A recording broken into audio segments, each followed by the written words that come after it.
This is a follow-up to my last video, which went into detail about Christine and Isabel Maxwell's companies, software companies, that were adopted by U.S. intelligence agencies and all the major social media companies. Well, many of them anyway.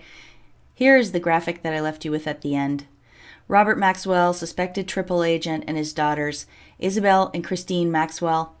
They're sisters to Ghislaine Maxwell, who was partners with Jeffrey Epstein in his sex trafficking operation. And here's a quick look at all the companies and organizations, not all of them, but a lot of them, the ones that their software is now working with. And I said to you, if Robert Maxwell was a triple agent and Ghislaine Maxwell and Jeffrey Epstein were running a blackmail/compromise organization, what makes us think that Isabel and Christine Maxwell weren't running a similar sort of infiltration operation and compromise operation with their technology? That's where we left off. And now I want to take you down the roads that sort of branched off these different investigations. And some of them are woo-woo and some of them are just straight up business and tech related. The first one actually will look back at Robert Maxwell's death and an article that was written at that time in the San Francisco Examiner, 1991. It's talking about Maxwell's business empire and its holdings just in the San Francisco Bay Area. One of the companies they mention is Sphere Incorporated, a San Leandro company that sells computer game software under the label Spectrum Holobyte. The Mirror Group, through Maxwell, owned an 80% stake in Sphere Incorporated. Christine and Kevin Maxwell were on the board of Sphere Incorporated. The CEO of that company was Gilman Louie. And what did he do after that? Gilman Louie went on to be the head of the CIA venture capital fund in In-Q-Tel. He was the head of the CIA venture capital firm in In-Q-Tel.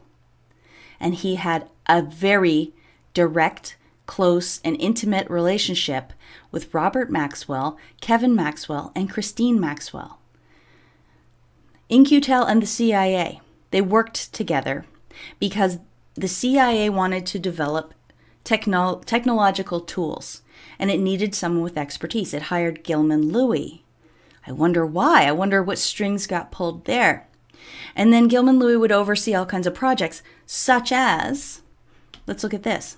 This is from CBS News, by the way. Social media. Social media is a tool of the CIA. Seriously, it says. This is from 2011. You don't need to wear a tinfoil hat to believe the CIA is using Facebook, Twitter, Google, and other social medias to spy on people.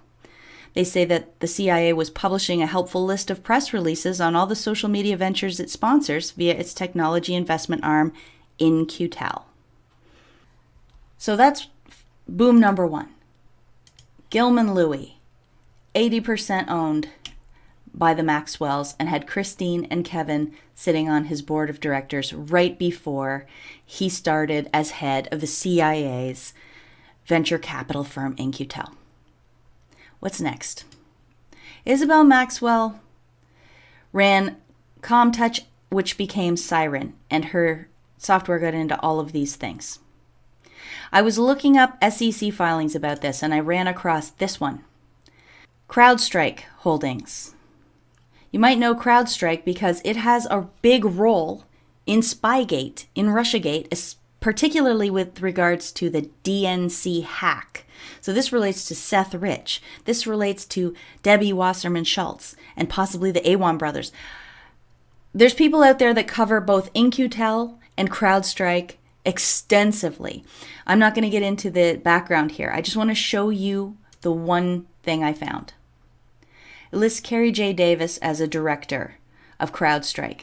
And in that same filing, they describe Carrie J. Davis's qualifications. And they say that he currently serves on the board of directors of Siren. So now we have Siren linked to CrowdStrike. And Isabel Maxwell is co-founder and still involved, as far as I know, with Siren. There's another Maxwell connection right back to the heart of Spygate. Here's an article here you could pause and read if you want to know a little bit more about it. All of this will be linked down in the description box as well, like usual, in the reference section. Not all of it, but a lot of things. All right, let's look at Isabel's husbands. The first guy, Carl Gerasi. He's not that interesting by himself. I couldn't find anything interesting, but his dad, Isabel's father-in-law, Carl, sure is. Look how important he is. The Republic of Bulgaria put him on a postage stamp. Why? Because Carl Gerasi is father of the birth control pill. That's right. You know the cultural impact the birth control pill had on the West? There's good documentaries out there about it. Go have a look. This man's invention of the birth control pill is highly significant. Now, there's a Q post that sort of relates to this. January 7th, 2019. They're talking about MK Ultra mind control drugs. And they say program development ongoing under offshore, not domestic, tangent agency with covert funding.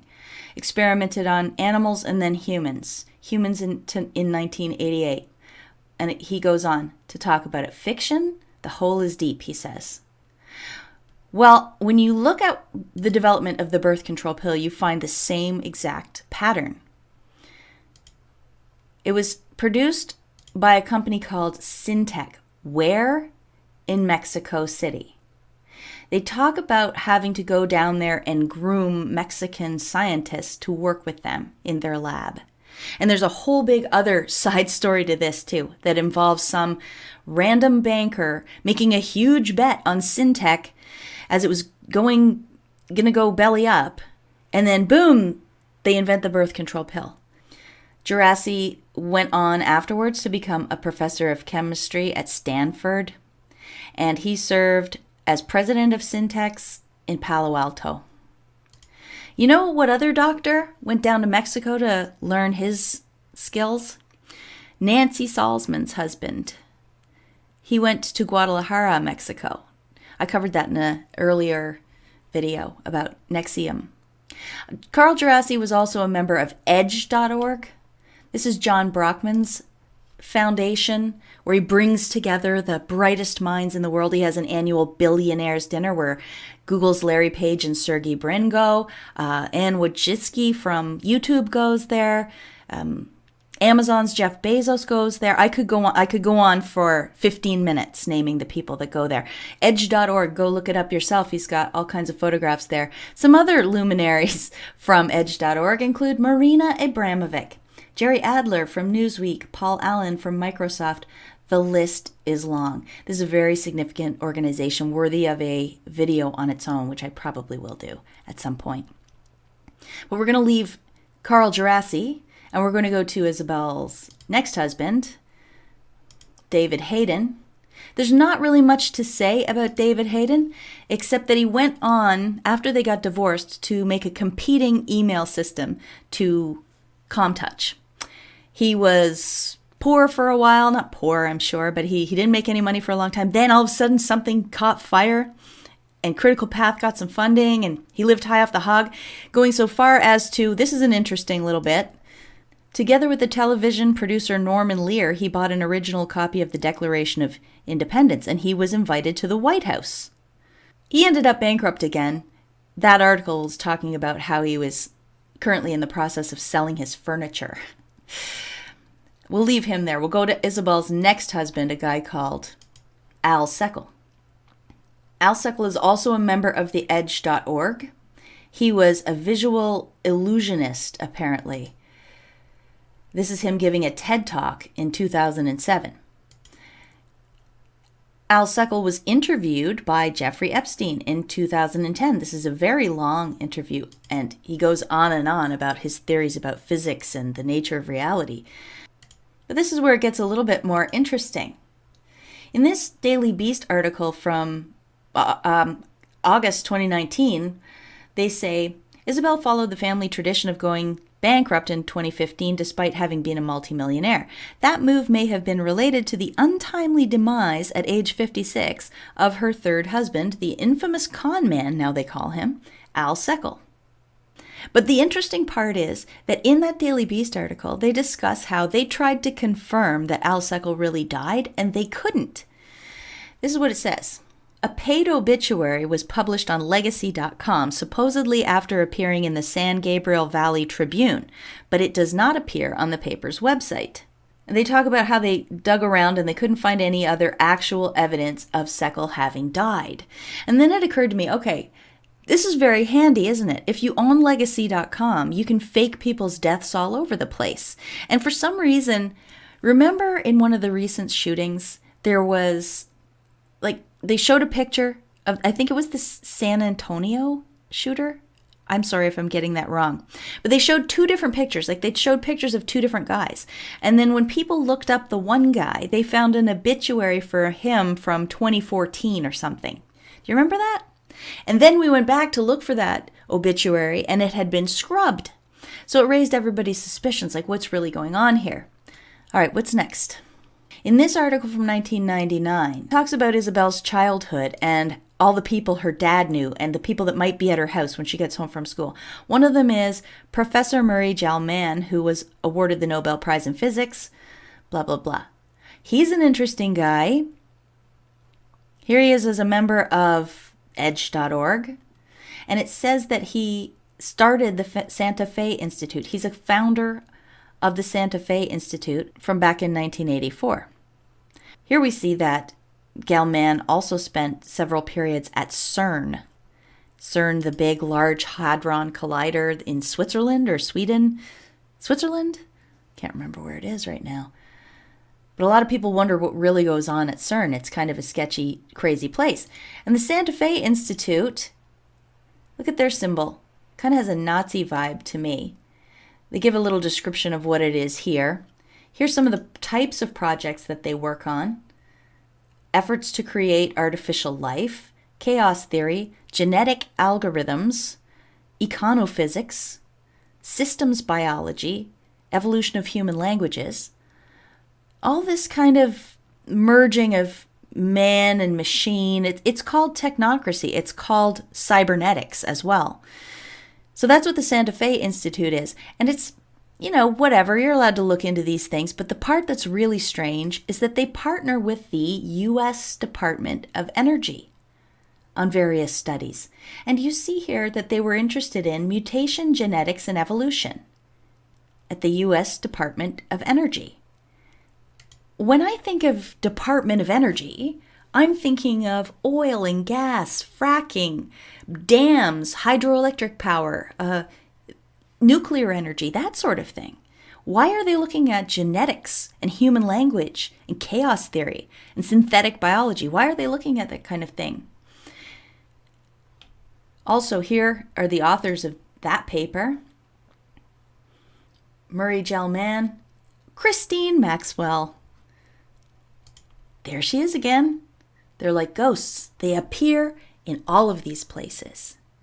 Let's look at a map. Where is the Santa Fe Institute? Here it is up here on the map. And what's 59 minutes away? But the Zorro Ranch, Epstein's ranch in Santa Fe, is 59 minutes away from the Santa Fe Institute. But you know what? That's not the only interesting thing around there. Did you know that the Bronfman family, yes, the Bronfmans, those Bronfmans, have a church in Santa Fe, New Mexico? It's called the União do Vegetal. And basically what it did was it got itself a license to import ayahuasca under the guise of being a religion. This is their cult compound, I guess. The actual address is over here with this little shack. But look what's across the road. I have a feeling this is the actual União do Vegetal compound here. I might do a video on this separately, so we'll leave it there for now. But this is what it looks like. The Santa Fe Institute is a couple of minutes away by car from the ayahuasca cult. Ayahuasca is like a mind-altering. It's sort of been compared to LSD, but it's a tea that comes from the rainforest. Anyway, it's a couple of minutes away from the Santa Fe Institute, and that's only an hour away from Epstein's ranch. Very interesting. Somewhere right over here is the Los Alamos Labs. That's the nuclear testing ground. There's also a tunnel system that crosses the border between Colorado and New Mexico. It's called the Chama San Juan tunnel. People always like to look for these tunnels. It's 26 miles long. Maybe someone out there wants to dig on that because that might lead somewhere too. It's quite close to the Santa Fe Institute, really. Moving on to the next thing. We're going to go to Christine Maxwell now. Remember her with Gilead? And Gilead had gotten into the FBI. It also got into Hewlett-Packard servers. And then Hewlett-Packard supplied the computers and servers to the NSA. And we were talking about in my last video that it was Michael Hayden at the time. The story is he phoned Carly Fiorina at HP and he said, "Oh my gosh, we've just had September 11th, send us some new servers. We need more computing power." And she obliged. But we look back and we see that Gilead software had already been installed. And then we learned that Carly Fiorina had only been put in as the CEO of Hewlett-Packard in 1999. And in 1999, that's when they started using Gilead software. So then that raises some questions about why Fiorina was chosen to head HP. She was a massive failure as the leader of HP, according to most of the employees there. And the company went downhill after that. She actually got booted out only a couple years later. And Michael Hayden, what became of him? Well, see, he transferred from the NSA over to the CIA. And maybe as a reward, that's why he made Carly Fiorina the first head of the Central Intelligence Agency's External Advisory Board.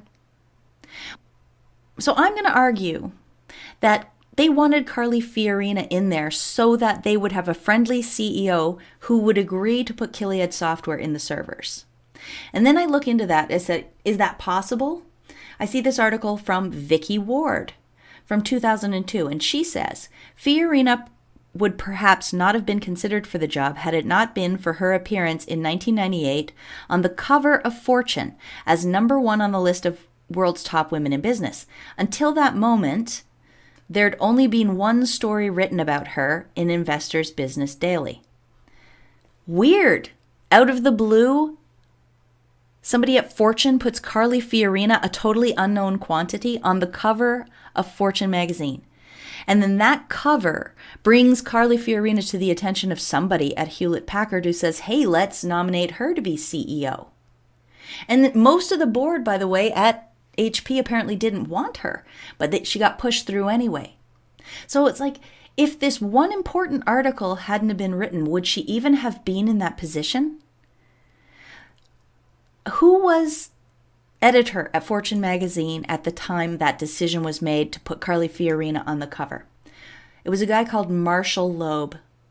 His father is Monroe Harriman Loeb. Do you know these names? These are significant names. Fritz Springmeier wrote a book called Bloodlines of the Illuminati. Both the Harriman and Loeb families feature prominently in this book. And Marshall Loeb's dad is called Monroe Harriman Loeb. Now, because information isn't as freely available as it was even 5 years ago, I can't be sure that these Loebs are connected to the 11 bloodlines of the Illuminati Loebs. But look at that name, and you tell me what you think. Also, Vicky Ward. Vicky Ward is always writing the stories that surround these people.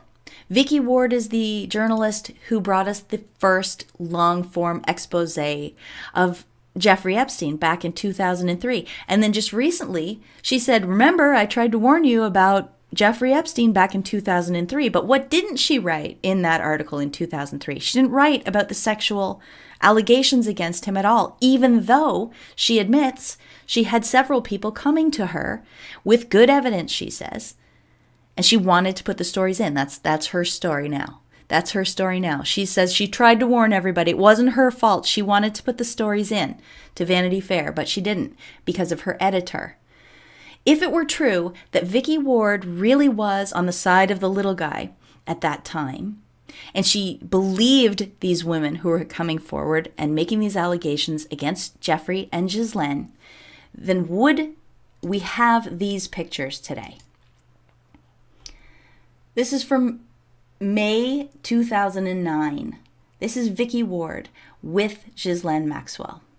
And in this photo, from April 1st, 2008, Vicky Ward hosted a party for La Mer, and this is Ghislaine Maxwell at that party. So why is Vicky Ward always getting the scoop on all of these things? You know who else she wrote about, by the way? The DC Madam. Well, actually, hold on. I misspoke. She didn't write about her. She was in the process of working with the DC Madam when the DC Madam killed herself. And there's way more. Vicky Ward's on the scene all the time. It just raises my eyebrow, that's all. Michael Hayden, by the way, the NSA director who worked with Carly Fiorina, he went on afterwards, after he left the government, to work with the Chertoff Group, Michael Chertoff. And also, he is on the board of directors for Caliburn International, a military contractor that oversees operations for Homestead Temporary Shelter for Unaccompanied Children. A military contractor that's operating shelters for unaccompanied children. Oh, that doesn't sound like it has trouble written all over it, does it? Okay, what have we got? You know what?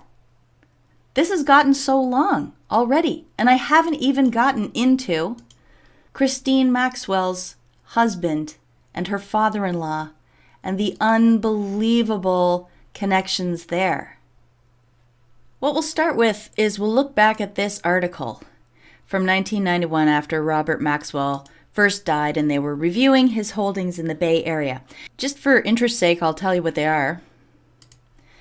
They mention Research on Demand, Thomas Cook Travel, Jossie Bass, Molecular Design Limited, and Leonardo. That's the one I'm going to look at because that is the baby of Christine Maxwell's husband, Roger Molina. Roger Molina runs Leonardo, published by Pergamon Press, which is the Maxwell connection, but it's housed in MIT Media Labs. MIT Media Labs is what Aaron Swartz hacked.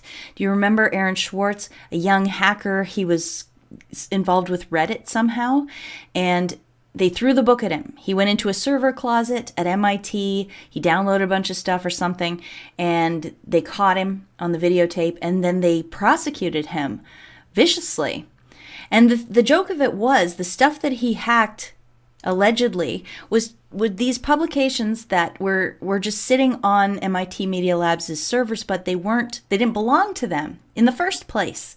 So everyone wondered why Aaron Swartz was in so much trouble. The other thing that's ironic about this is that these guys go around pushing this open information initiative or whatever it is. And they say they want information to be free and available to everybody. And yet they threw the book at Aaron Swartz. So Aaron Swartz was sentenced to 6 months in jail. But rather than do this time, allegedly Aaron Swartz hung himself. That's the story. So there's a big mystery surrounding that. A recent development on the MIT front, Ronan Farrow has come out and written a piece for The New Yorker, exposing MIT's deeper ties to Epstein and how they've accepted a lot of funding from him, calling it anonymous so that they can hide their affiliation with Epstein. This story is sort of developing, but I thought I should mention it in this video just briefly. And Roger Molina's publication, Leonardo, was hosted there. It's just something to keep in mind as things develop. Roger Molina, American physicist, astronomer, executive director of Leonardo Publications at MIT Press. He serves on the advisory council of METI, Messaging Extraterrestrial Intelligence. You can see how these worlds do collide. You have to look at mystical metaphysical, Hollywood, magic. You have to look in these areas to see how this all really, really relates to each other. When you really get down to it, this is a huge, huge operation. Here's something Leonardo is into. Here's a conference it's sponsoring: the future of the body in context of neurotechnology. The future of the body in context of neurotechnology. The future of the body. Remember that World Economic Forum Fourth Industrial Revolution video that I said scared me so much? It's exactly what they're talking about. Can we be superhuman? We have to reassess what it means to be human. We have to let go. This is an exact quote. They say we have to let go of the notion of human being a natural concept. They want to merge human and machine. This is not a joke. This is real. And you can see how powerful and embedded the people who think that way are. Above all, that's what I want you to get out of this video, is that the tentacles of the people who think this way are in journalism, they're in Wall Street, they're in the medical establishment, they're in foundations, they're in the military, they're in the CIA, FBI, Library of Congress, on the judicial benches, they're everywhere. What else have I got about Leonardo? Right, here's my favorite part of this story. I'll try to briefly sum this up. Frank Molina and the Jet Propulsion Labs that became NASA, basically. He was partners with a guy called Jack Parsons. Jack Parsons went on to be a disciple, more or less, of Aleister Crowley. Aleister Crowley and the OTO, the Ordo Templi Orientis. It was this mystery school. Here is a picture of Aleister Crowley in some of his garb. And this Twitterer here, New World Order of the Time broadcast, points out, well, they are all Illuminists from her education, Crowley, Madame Blavatsky students of the mystery school. Following Isis, Horus, and Osiris, Epstein's castle had Horus perched on top next to the Horizon Dome. Yes, look at the similarities. And it links back there. Now, okay, Jack Parsons, Aleister Crowley, and L. Ron Hubbard all knew each other, basically, because Jack Parsons started a temple of the OTO. It was called the Agape Temple in California. And through that, he did this ceremony, I believe with L. Ron Hubbard, called the Babylon Working, where they tried to bring forth a moon child. This is an occult ritual, but this is well documented. This happened. And this was all related, don't forget, to NASA.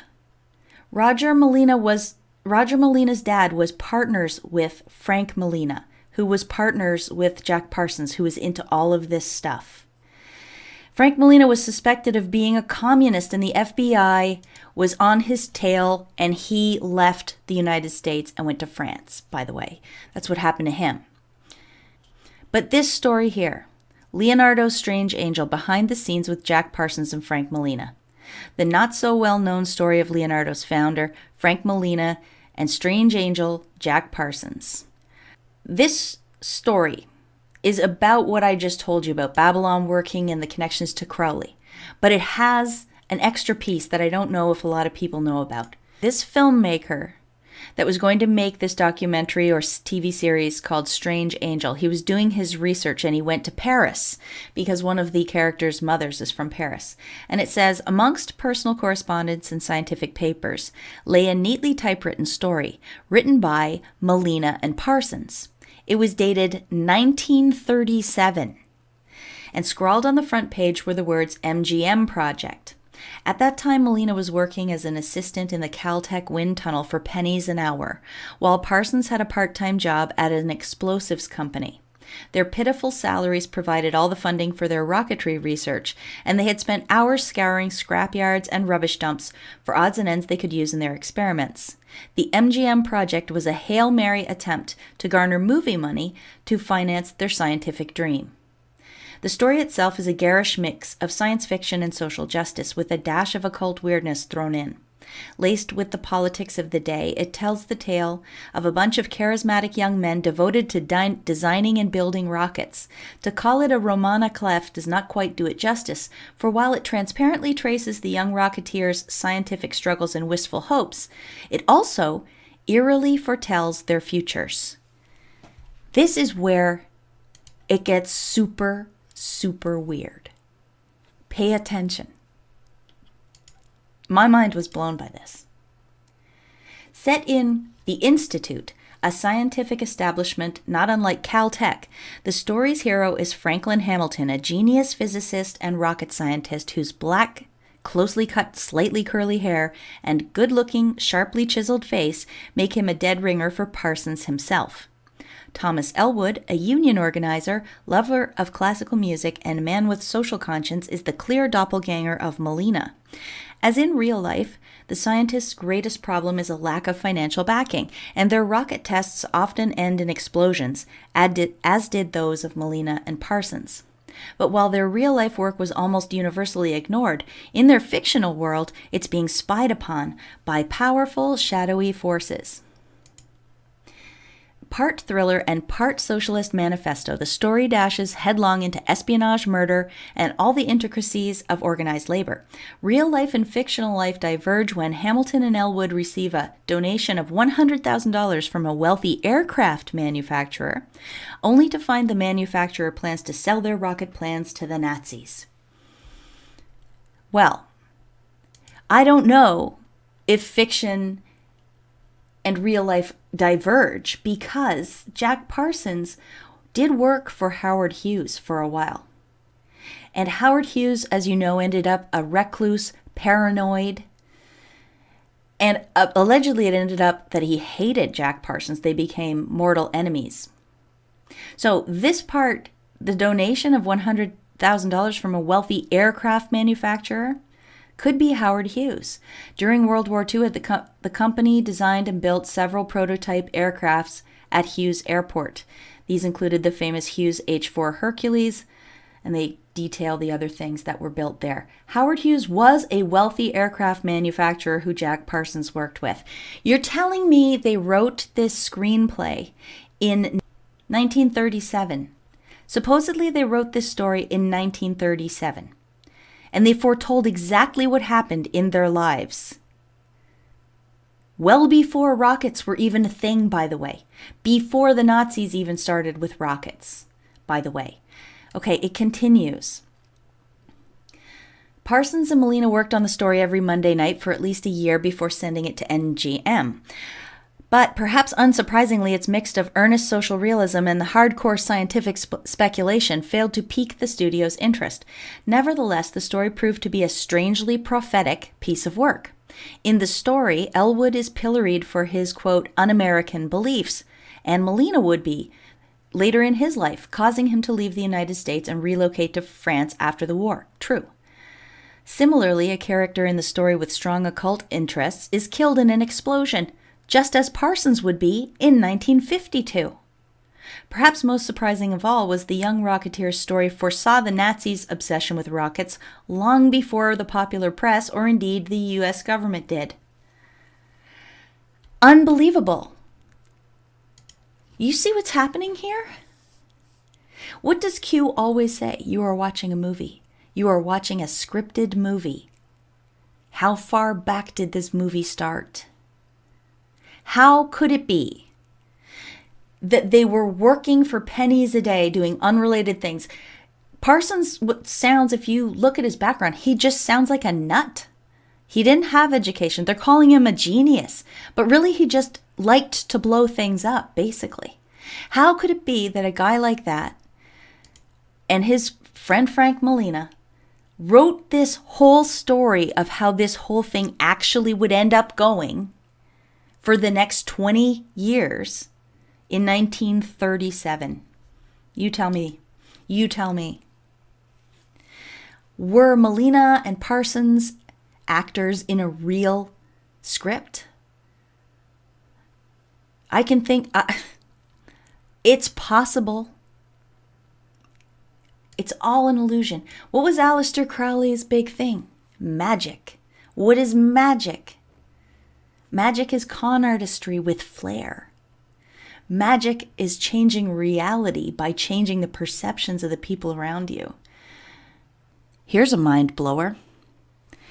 Aleister Crowley, who has been accused of being a secret agent, had the same lawyer in England as Robert Maxwell. Isidore Kerman. In this book, it says, for instance, during the trial and for the decade following, Crowley enjoyed the services of prominent West End solicitor Isidore Kerman, a noted bon vivant, real estate speculator, and later advisor to the press baron Robert Maxwell. Advisor or handler? So there's a Crowley-Maxwell connection. 1 degree of separation. Boom. You see why that blew my mind. I have one more chunk here that I think is fascinating and eye-opening. And it kind of relates in a way to what I've just talked about. Oh, by the way, jet expert killed by blast, mother ends life in grief. This is Jack Parsons when he died, supposedly in a random explosion, because he was always playing with rocket fuel and things like that. He died suddenly. His mom also killed herself. Get rid of the witnesses? Maybe I'm too cynical. Maybe that's it. Okay, this is the last section that I want to talk about today. Closed Circuits, a look back at LACMA's first art and technology initiative. Back in the 50s, this organization in Los Angeles said, hey, we've got a great idea. Let's put artists in residence in all of the big defense contractors and the airlines and the telecommunications companies. Let's do that.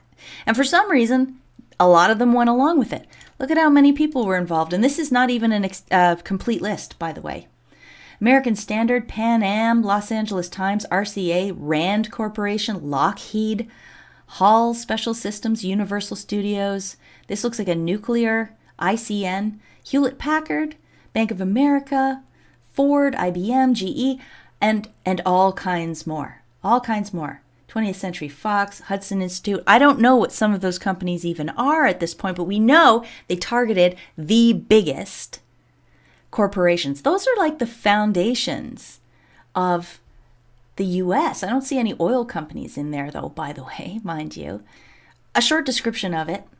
This hair-raising idea involved pairing or attempting to pair 67 artists with corporations so that the artists could collaborate with company scientists and engineers. Maurice Tuchman, the first chief curator of modern art that LACMA ever had, instigated the plan soon after leaving his position as a research assistant at New York's Guggenheim Museum when he moved to Los Angeles in 1966. So it was it was 1966. I thought it was in the 50s. One of the artists they had there was a guy called Chamberlain, John Chamberlain. And his art project was a film. And he played this film every day in the cafeteria while the employees of Rand Corporation were eating lunch. It was called The Secret Life of Hernando Cortez. Eventually, the employees couldn't take it anymore, and they forced the company to stop the program. Here is a little, I'm going to play 1 minute of this for you, if I can stand it that long.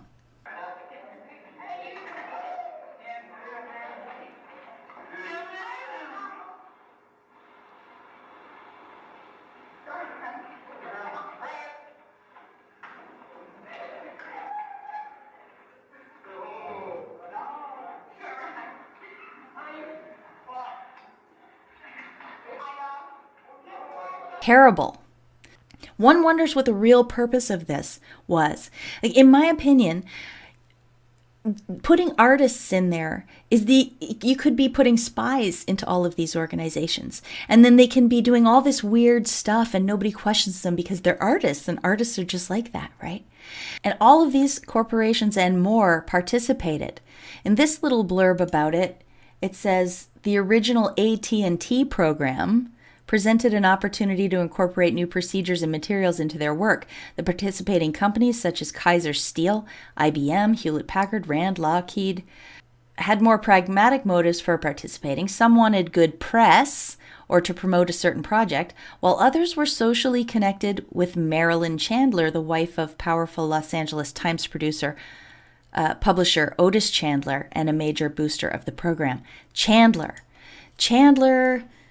we don't know who this Rachel Chandler person is. She's been pictured on a jet with Bill Clinton, and she's associated with some speculation that she might be involved in a child procurement operation like Ghislaine Maxwell is.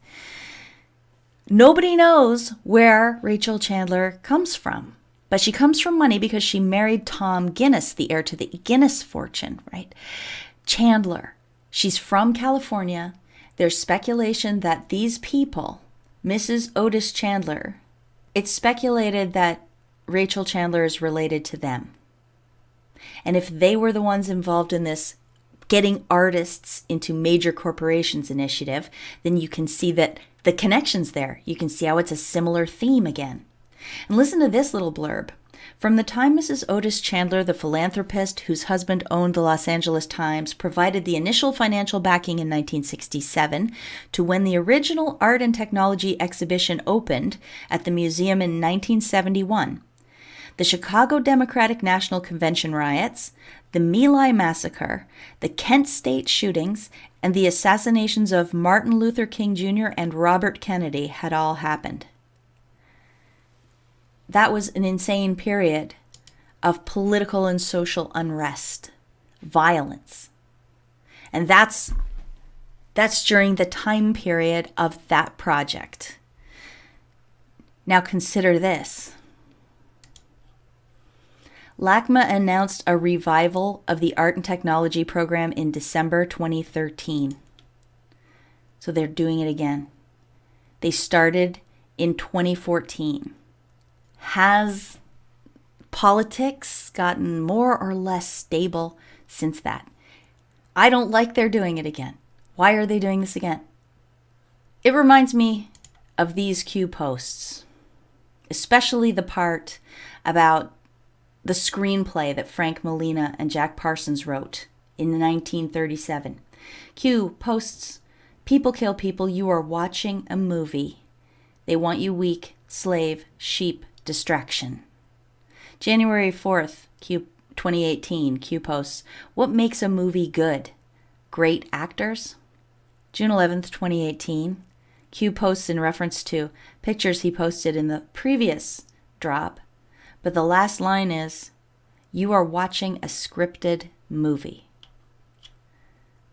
What does he mean by that? How big is this movie? How long is this movie? When do we get to see the final credits roll? Because I'd like to get back to some sanity. I know everybody else would too. Well, I've got to stop. I've got to stop talking now.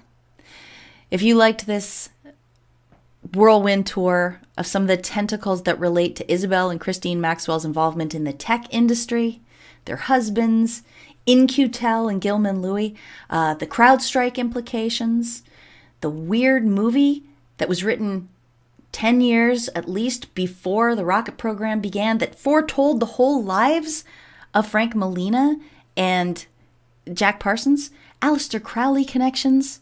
If you liked this video, please leave me a thumbs up. Please leave me a comment, share, subscribe if you have not subscribed. I would love some more subscribers. Also, if you want to help me keep doing this work, you can send me a little support through my PayPal link, which I'll leave in the references below, and I'll also make a comment with the address there. I have a website now. It's amazingpolly.net. I'm hoping to add some writing to that as soon as I can. I'm over on BitChute. I'm at Twitter. Until next time, everybody, peace out.